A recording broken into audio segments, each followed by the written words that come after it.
மதுரை மாவட்டம் சூரப்பட்டி அருகே பாலாறு குறுக்கே தடுப்பணை கட்டுவதற்கு எதிர்ப்பு தெரிவித்து சிங்கம்புணரி பேருந்து நிலையம் முன்பு விவசாயிகள் போராட்டத்தில் ஈடுபட்டனர்.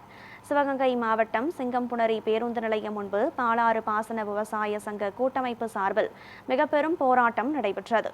பாலாறு குறுக்கே மதுரை மாவட்டம் பள்ளப்பட்டி மற்றும் சூரப்பட்டி பகுதிகளில் கட்டப்பட்டு வரும் தடுப்பணைகளால் சுமார் 1,00,000 ஏக்கர் விவசாயத்தை பாதிக்கும் என விவசாயிகள் குற்றம் சாட்டினர். மேலும் 650க்கும் மேற்பட்ட கண்மாய்கள் நீர்வரத்து இழக்கும் அபாயம் இருப்பதாக தெரிவித்த விவசாயிகள் பலமுறை மனுக்கள் அளித்தும் அதிகாரிகள் நடவடிக்கை எடுக்கவில்லை என்று குற்றம் சாட்டினர். ஒரு வாரமா மாவட்ட ஆட்சியரையும் ஆர்டிஓ டிஆர்ஓ எல்லாத்தையும் எங்க கோரிக்கை நான் கொடுத்துக்கிட்டு இருக்கிறோம். எஸ்சி பார்த்துட்டு சி இந்த திட்டம் ஒருவரை இதுவரை எந்த ஒரு பதில் போனோட கேட்கல. மீறி கட்டுவேன்னு சொல்லி தொடர்ந்து கட்டிக்கிட்டு இருக்காங்க. இன்னைக்கு நாங்க ஒரு 5000 விவசாயிகள் கூடியிருக்கோம்.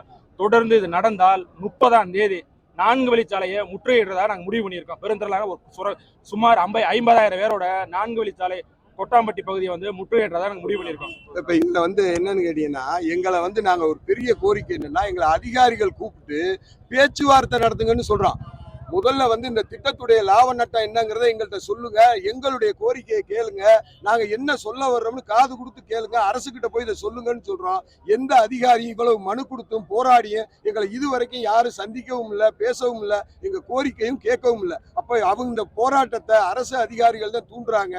அதனால இந்த போராட்டம் பொதுமக்களுக்கானது, அரசுக்கு எதிரானது இல்லை. இது அனைவரும் சேர்ந்து எங்களுடைய வாழ்வாதாரத்துக்கான போராட்டம். எங்க ஊருடைய நிலத்தடி நீர்மட்டம் 1000 அடிக்கு கீழே போனதுனாலதான் ஒவ்வொருத்தரும் தன்னெழுச்சியா வந்திருக்காங்க. அதனால இந்த போராட்டம் அரசு கவனம் கொண்டு எங்களுக்கு வாழ்வாதாரத்துக்கு வாய்ப்பளிச்சு எங்க வாழ்வை செழிக்க வைக்கிறதுக்கு கண்டிப்பாக ஒரு நடவடிக்கை எடுக்கணும்னு கேட்டு